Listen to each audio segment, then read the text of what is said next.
El polvo de siglos se elevó en finas espirales doradas cuando Dante Alighieri abrió el códice que no aparecía en ningún inventario. La Biblioteca Nacional de Madrid guardaba secretos que ni sus catalogadores más meticulosos conocían, y él, un profesor de mitología comparada de 38 años, acababa de tropezar con el más perturbador. De Novem Circulis Inferorum, rezaba el título en latín en la cubierta de cuero gastado, sobre los 9 círculos infernales. Dante sonrió con esa superioridad académica que tanto le caracterizaba. Otro tratado medieval sobre el infierno, probablemente copia de la Divina Comedia. Pero cuando abrió el manuscrito, su escepticismo se quebró ligeramente. Las ilustraciones no representaban demonios con tridentes ni lagos de fuego. Mostraban diagramas geométricos complejos, figuras humanas atrapadas en patrones de energía y símbolos que parecían vibrar en la página. Y había algo más.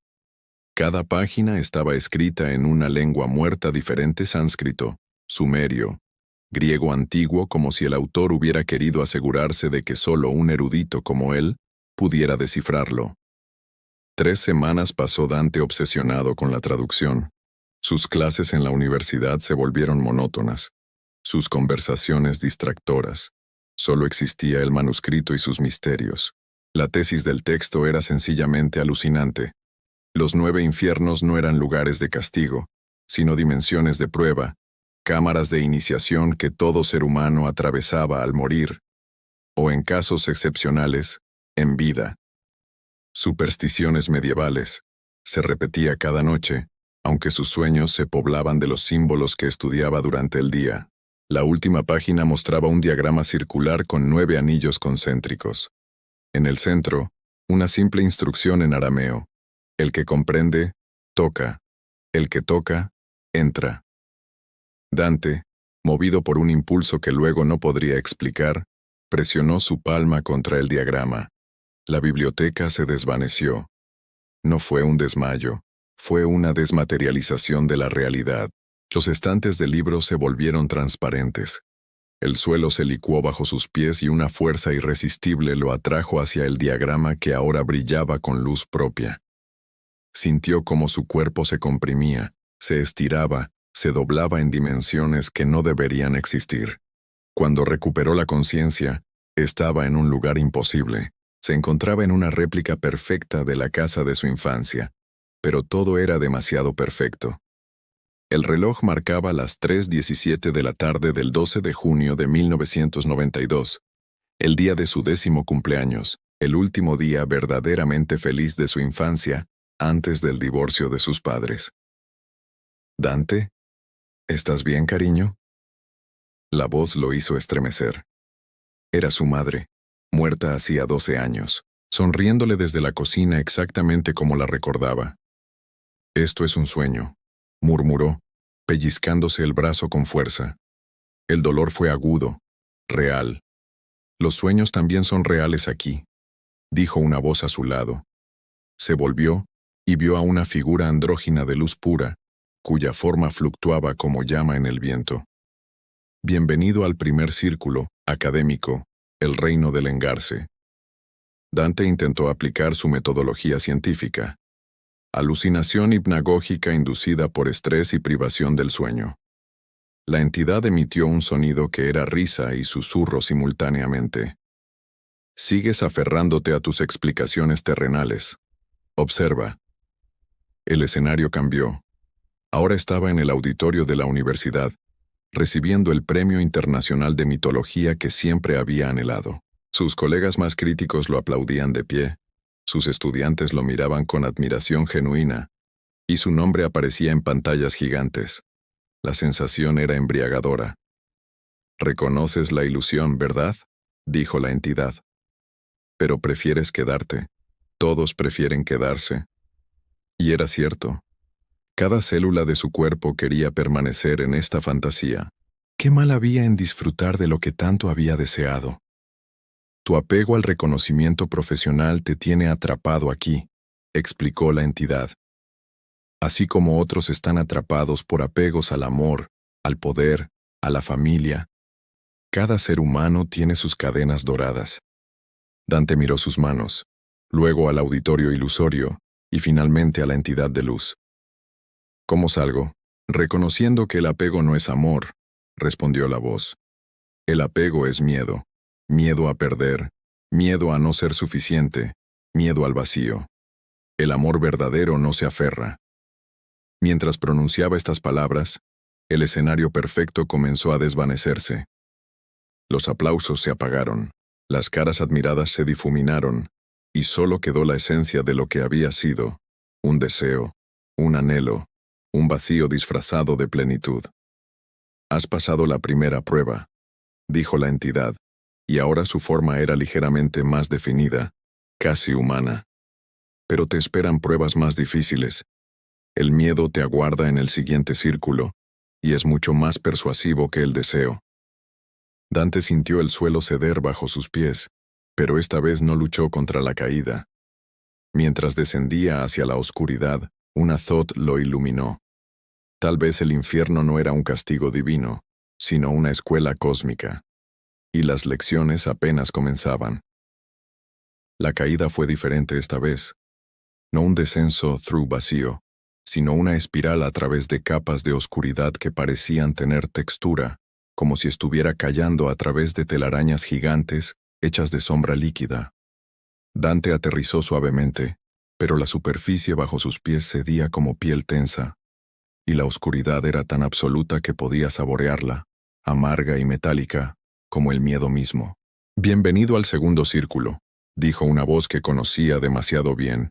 Era la suya propia, pero distorsionada por ecos de pánico. El reino donde cada terror que has enterrado en tu subconsciente cobra vida. Antes de que pudiera responder, el primer miedo emergió de la oscuridad. No como una visión, sino como una presencia física que se posó sobre su pecho.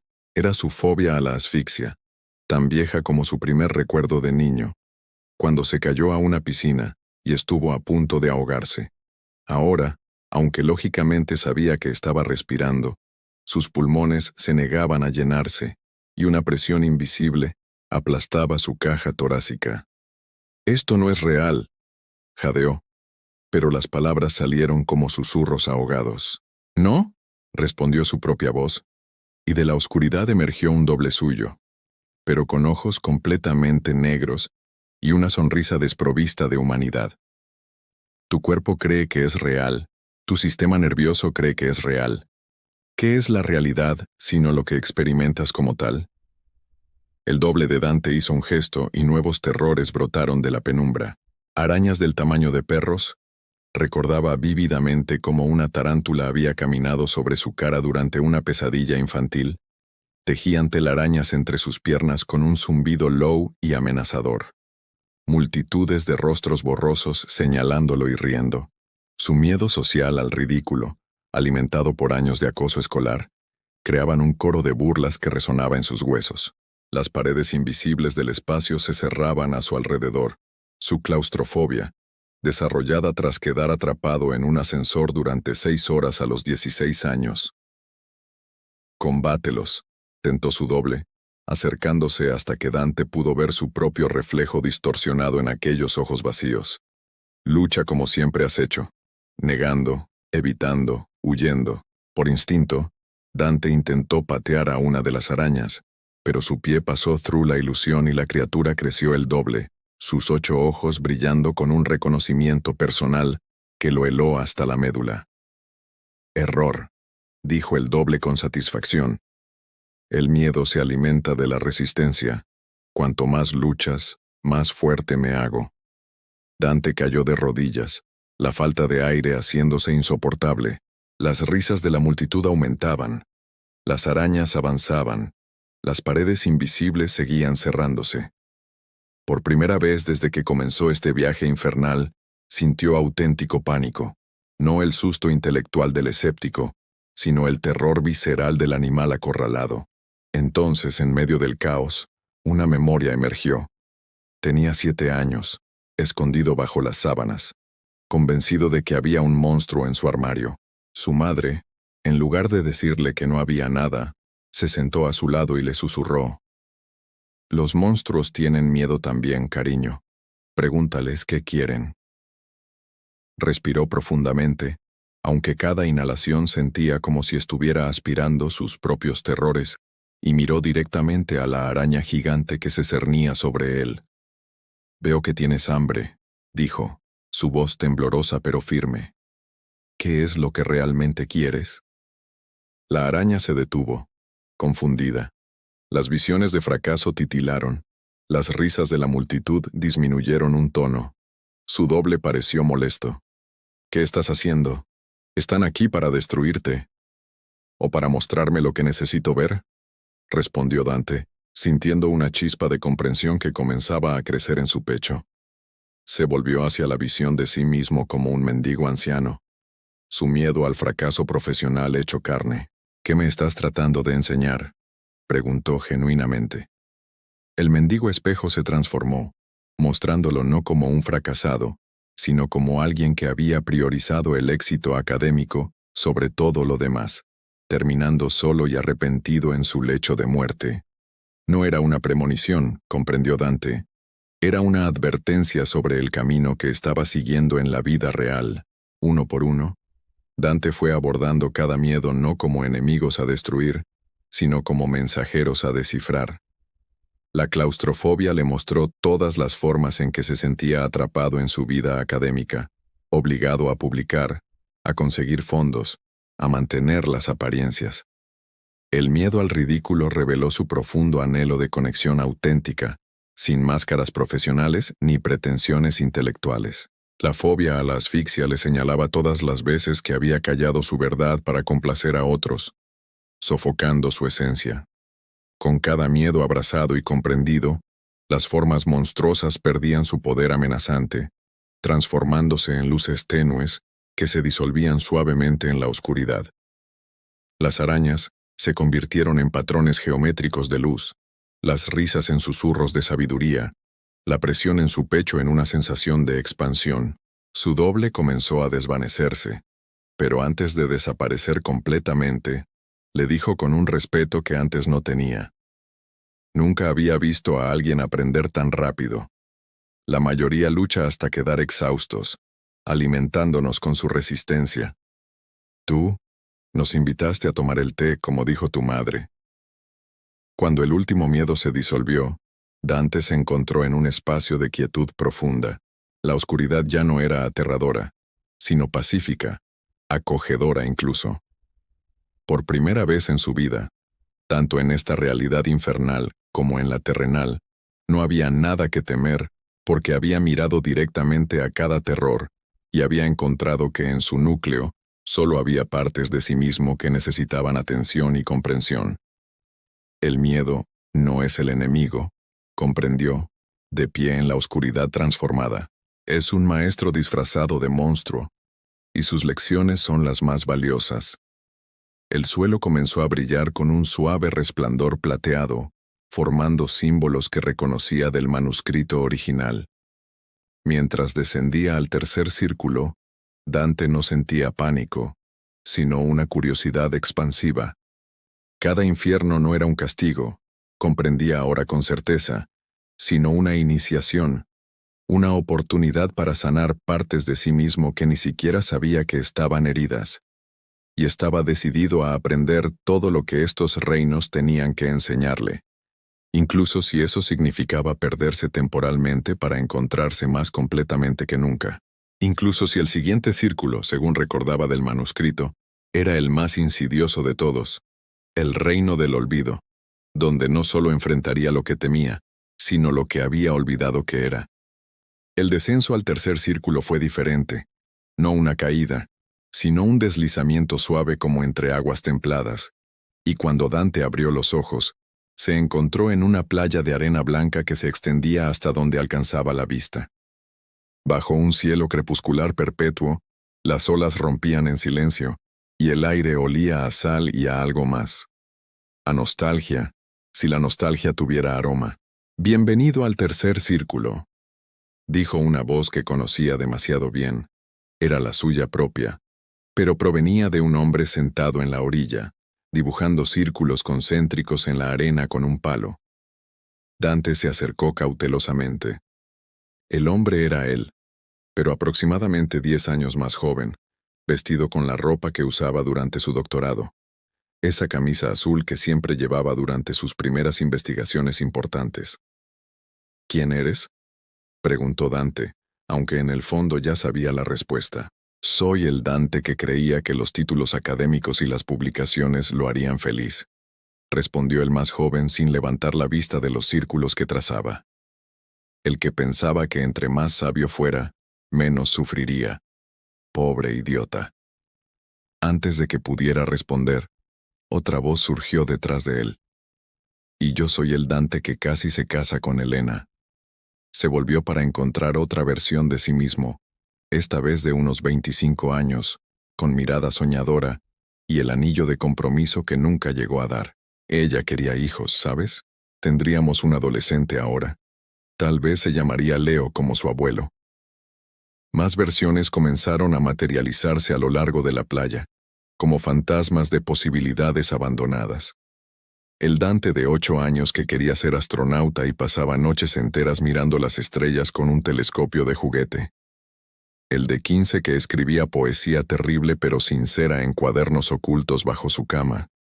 El de 30 que consideró seriamente dejar la academia para abrir una pequeña librería con café. Decenas de él, cada uno representando un camino no tomado, una versión de sí mismo que había olvidado o suprimido en pos de convertirse en el académico respetable que era hoy. Este es el reino del olvido, explicó una voz familiar, y la entidad de luz apareció ahora como una mujer de edad indeterminada, cuyos ojos contenían constelaciones enteras. Aquí reside todo lo que has sido y podrías haber sido. La identidad no es una línea recta, Dante. Es un océano de posibilidades simultáneas. Mientras caminaba entre sus diferentes yoes, Dante sintió una profunda tristeza que le pesaba en el pecho. El niño soñador que quería explorar las estrellas ahora estaba enterrado bajo capas de escepticismo académico y papers revisados por pares. El poeta adolescente había sido ridiculizado hasta el silencio por compañeros que consideraban la sensibilidad una debilidad. El hombre que amaba había sido sacrificado en el altar del éxito profesional, convencido de que el amor era una distracción del verdadero propósito. ¿Qué me está pasando?, preguntó, sintiendo cómo los recuerdos de su vida real. El profesor Dante Alighieri, especialista en mitología comparada, comenzaban a difuminarse, a sentirse tan ilusorios como estas versiones espectrales. Estás experimentando la disolución del yo, dijo la entidad con una calma que contrastaba con su creciente desorientación. La identidad coherente es la ilusión más persistente. Crees que eres una cosa singular y continua, pero en realidad eres esto. Hizo un gesto elegante que abarcaba todas las versiones en la playa. Dante se sentó en la arena, sintiéndose abrumado por la multiplicidad. ¿Cómo elijo cuál soy realmente? ¿Cuál es la versión auténtica? Error de pregunta, respondió la entidad, arrodillándose a su lado. No se trata de elegir una versión sobre las otras, sino de reconocerlas todas como partes válidas de un todo más grande. El Dante académico es tan real como el Dante poeta, como el Dante padre potencial, como el Dante soñador. Mientras procesaba esto, los diferentes Dantes comenzaron a acercarse a él, no como entidades separadas y amenazantes, sino como aspectos que anhelaban integrarse. El niño soñador le recordó su capacidad de asombro ante el universo. El poeta adolescente le devolvió su sensibilidad para capturar la belleza en palabras. El hombre que amaba le mostró su capacidad de conexión profunda más allá del intelecto. Con cada integración, Dante sentía cómo su sentido de identidad no se contraía alrededor de un núcleo único, sino que se expandía para contener todas estas posibilidades simultáneamente. Ya no era solo el académico escéptico, era todas esas versiones al mismo tiempo, y la riqueza de esta multiplicidad lo dejaba sin aliento. Pero entonces llegó el recuerdo más doloroso, uno que había enterrado tan profundamente que ni siquiera sabía que lo había olvidado. El Dante que había tomado la decisión de no visitar a su madre enferma, porque tenía un plazo de entrega para una publicación importante, se materializó frente a él con los mismos ojos cansados y la misma corbata que llevaba ese día hace 12 años. Ella me preguntó por ti, dijo este Dante con voz quebrada. En su lecho de muerte, su última palabra fue tu nombre, y tú estabas corrigiendo las pruebas de un artículo que nadie leería. El dolor fue tan agudo que Dante cayó de rodillas en la arena. La memoria regresó completa.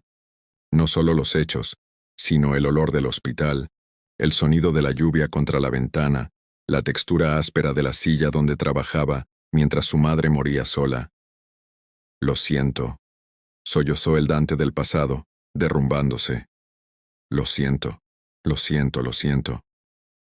La entidad se acercó, su presencia ahora emanando una compasión infinita. Este es el olvido más profundo, el de quiénes éramos cuando tomamos decisiones que nos avergüenzan. Pero incluso este Dante merece ser recordado e integrado, no exiliado. Dante respiró profundamente, mirando a la versión de sí mismo que había evitado enfrentar durante más de una década. Se levantó y caminó hacia él, abriendo los brazos. Te perdono, susurró, abrazando a su yo pasado. Eras un hombre asustado que priorizó el trabajo sobre el amor porque era más seguro, más controlable. Ahora lo sabes mejor. Al perdonar a su yo pasado, sintió una liberación tan profunda que casi lo derribó. Las lágrimas que fluían no eran solo de dolor, sino de catarsis, el tipo de llanto que limpia el alma. Cuando miró alrededor, todas las versiones de sí mismo estaban sonriendo, y comenzaron a fundirse suavemente en su ser, no como entidades separadas que desaparecían, sino como ríos que regresaban al océano, del cual nunca habían estado realmente separados. Ya no estaban divididos, eran él, y él era ellos, y la distinción misma se revelaba como otra ilusión. El olvido no es pérdida, comprendió de repente, sintiendo la verdad en cada célula de su ser. Es una protección contra la abrumadora totalidad de lo que somos. Pero para ser completo debemos recordarlo todo. No solo lo que nos enorgullece, sino especialmente lo que nos avergüenza. La entidad asintió, satisfecha. Has recuperado partes de ti mismo que ni siquiera sabías que habías perdido. La identidad no es una prisión, Dante. Es un conjunto de herramientas. Cuantas más herramientas tienes, más versátilmente puedes responder a la vida, en lugar de reaccionar desde el hábito y el miedo. La playa comenzó a desvanecerse, pero esta vez Dante no sentía que cayera o se deslizara, sino que se expandía, como si su conciencia misma estuviera creciendo para contener todo lo que había recuperado. Mientras el tercer círculo se disolvía a su alrededor, llevaba consigo todos los yoes que había sido y podría haber sido, no como cargas, sino como dones. Por primera vez desde que podía recordar, se sentía verdaderamente completo, no perfecto, sino íntegro. Antes de que el siguiente círculo lo recibiera, una última comprensión lo iluminó. Tal vez el cielo y el infierno no son lugares a los que vamos después de morir, sino estados de conciencia que atravesamos mientras vivimos. Y la redención no es algo que se gana, sino algo que se reconoce. Y con esa sabiduría recién adquirida, resonando en cada fibra de su ser, se preparó para lo que siguiera sabiendo, que cualesquiera que fueran las pruebas que enfrentara, ya no las enfrentaría solo. Tenía consigo todas las versiones de sí mismo, cada una con sus dones únicos listas para apoyarlo en el viaje hacia adelante. El descenso continuaba, pero el hombre que descendía ya no era el mismo que había entrado.